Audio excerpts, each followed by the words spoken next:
Good. चलिए, दो चराग वाले रेखीय समीकरण linear equation in two variables का आज एक नया लेक्चर, और इसमें हम सीखने वाले हैं क्रैमर का नियम। मैंने आपको बताया था, इससे पहले हमने निश्चय के बारे में बात किया था। आज का है क्रैमर का नियम।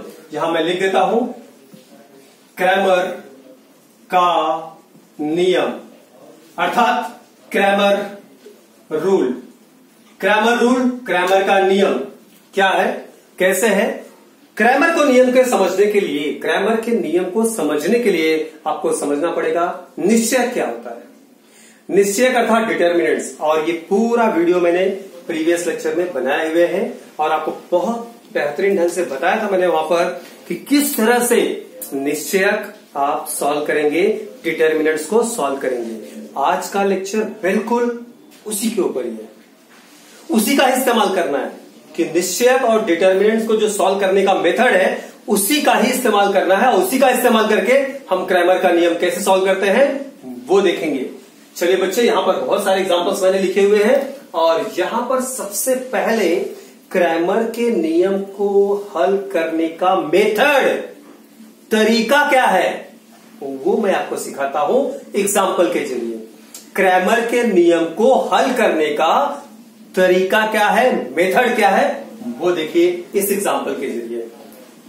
यह है ax plus B Y equals to c, semicolon, dx plus E Y equals to f. सबसे पहले आप पहले समीकरण मतलब इक्वेशन को देंगे 1 और दूसरे इक्वेशन को नाम देंगे इक्वेशन 2। चलिए, since ax plus B Y equals to C, ये हो गया इक्वेशन 1। उसके बाद आएगा dx plus E Y equals to F, ये होगा इक्वेशन नंबर 2। That's it. बात को बिल्कुल समझिए बच्चे अच्छी तरह से। एक एग्जांपल ले लूं, जैसे वहां पर कोई भी एग्जांपल एक ले लेते हैं हम लोग। पहला एग्जांपल ले लेता हूं, एग्जांपल का हल 3x minus 4y equals to 10, equation number 1। 4x plus 3y equals to 5, equation number 2। 3x minus 4y equals to 10, equation number 1।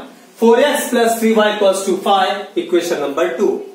बिल्कुल। अब ये मेथड क्रैमर के नियम को हल करने के लिए, क्रैमर के रूल को हल करने के लिए जो मेथड मैं यहां सिखाने जा रहा हूं, बिल्कुल इसी तरह से ये एग्जांपल्स भी हम सॉल्व करते रहेंगे, जिससे आपको एग्जैक्टली पता चले कि ये सवालों को कैसे हल किया जाता है।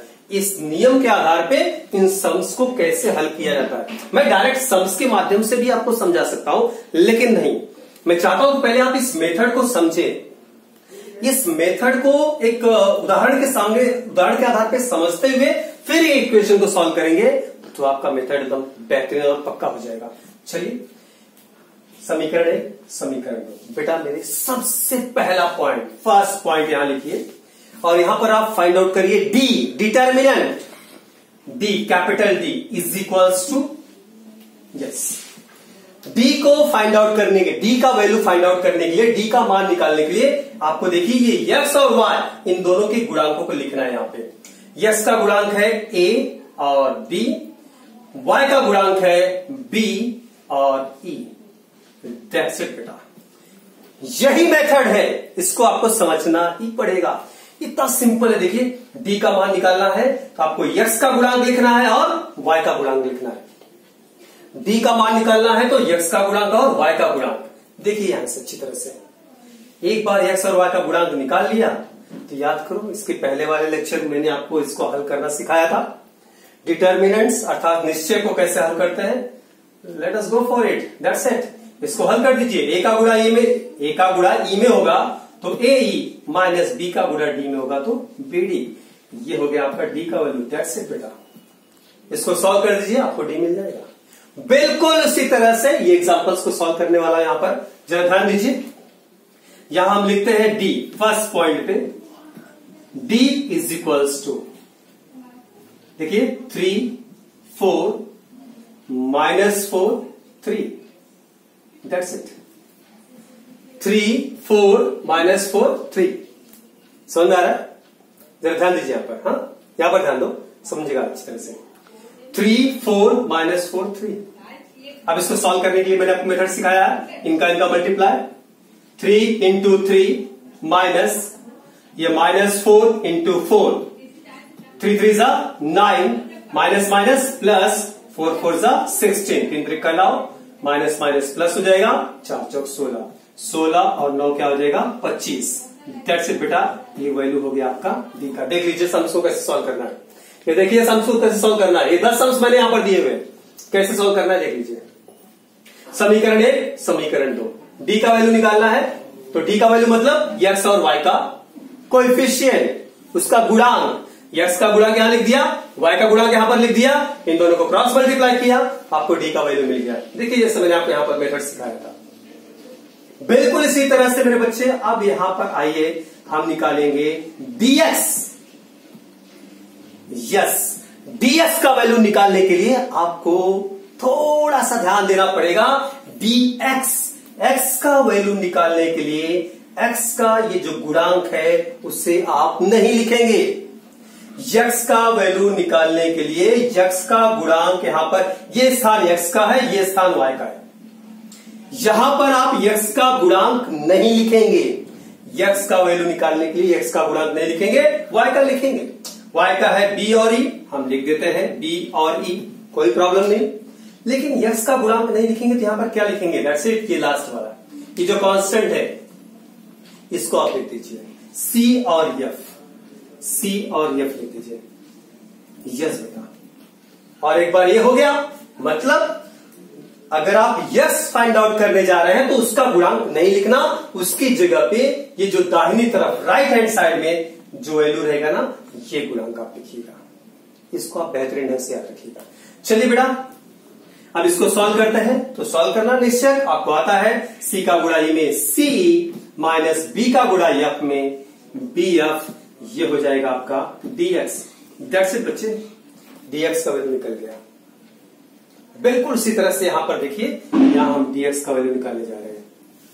dx is equals to, x निकालना है, dx, x निकालना है तो x का वैल्यू नहीं लिखेंगे, उसकी जगह पे ये राइट साइड में जो आपका कांस्टेंट है वो लिखेंगे 10 और 5।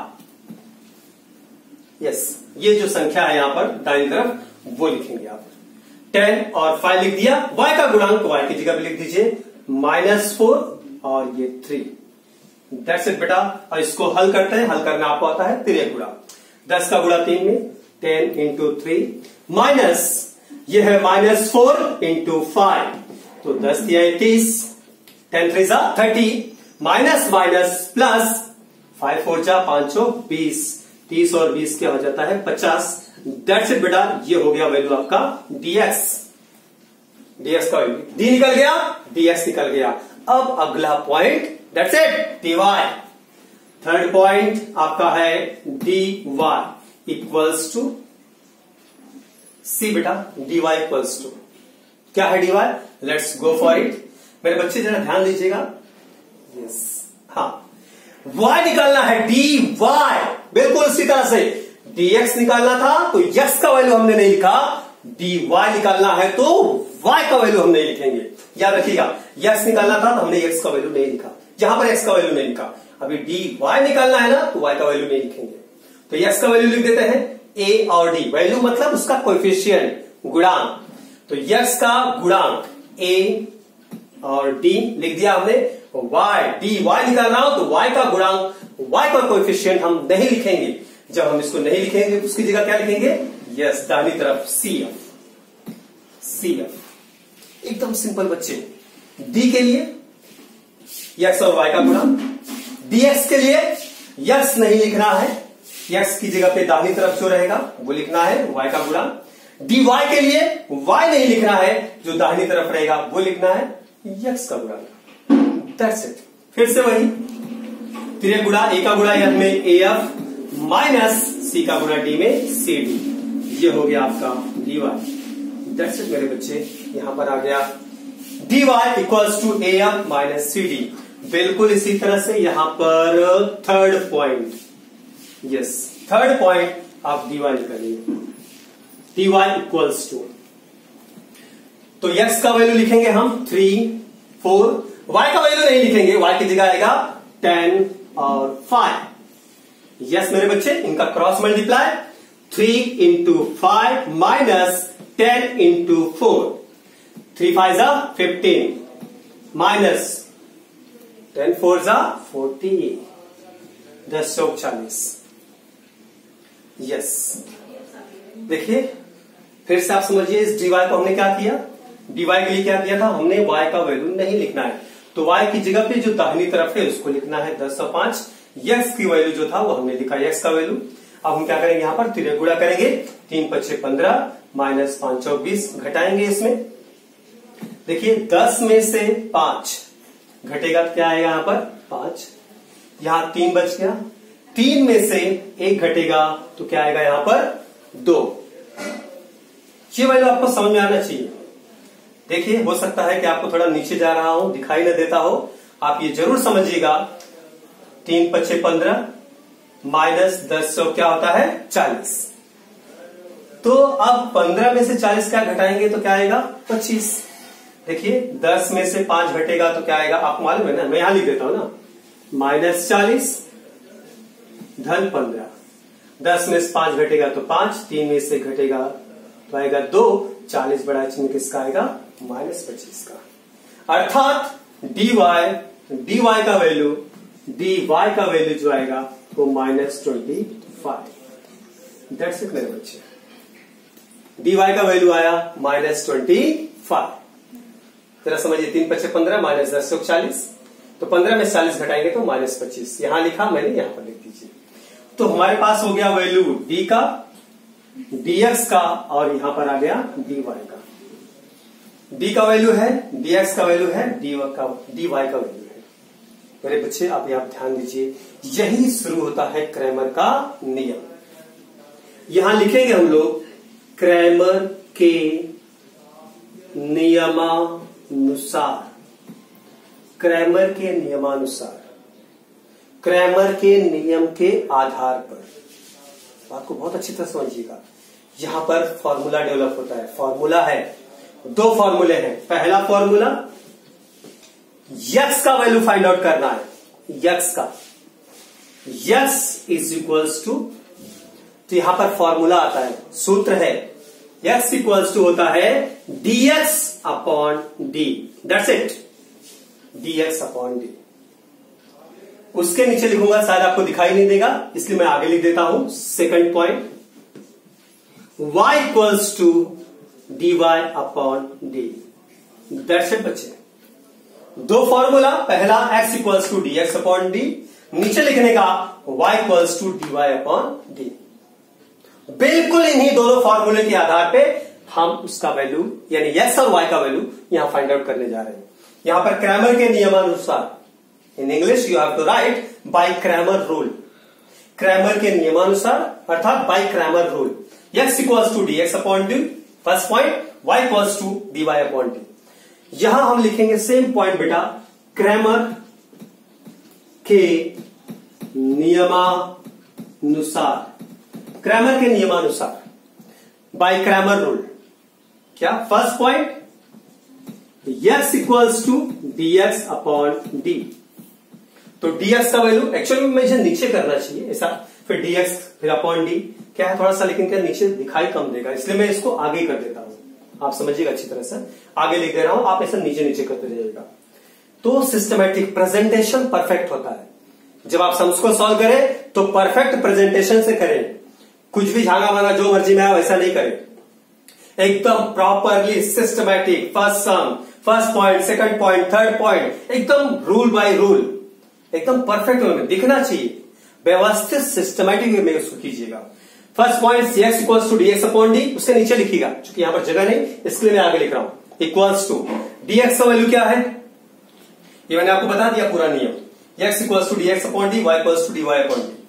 dx का वैल्यू क्या निकाला हमने हुए 50 अपॉन d का वैल्यू क्या निकाला हुआ है 25, तो 25 गुना 50 अर्थात x इक्वल्स टू मेरे बच्चे आ गया 2, that's it, x equals to 2। Second point, y equals to dy upon d. So what is the value of dy? dy is equals to, what is that? Yes, minus 25. minus 25 upon d का value क्या है? 25. तो 25 हो जाए 25, 25 से कम 25, यानी y का value आ गया आपका -1. दैट्स इट मेरे बच्चे. और ये हो जाएगा आपका फाइनल आंसर. x का वैल्यू 2, y का वैल्यू -1, 2, -1. ये है आपका क्रैमर का नियम, क्रैमर रूल. निश्चयक का हेल्प लेके, डिटर्मिनेंट्स का हेल्प लेके कैसे हम क्रैमर को सॉल्व करते हैं. क्रैमर के नियमानुसार किस तरह से हम दो चरांक वाले रेखीय समीकरण, लीनियर इक्वेशन इन 2 वेरिएबल्स को सॉल्व करते हैं. ये रहा आपके सामने. जरा ध्यान से देखिएगा एक बार फिर से.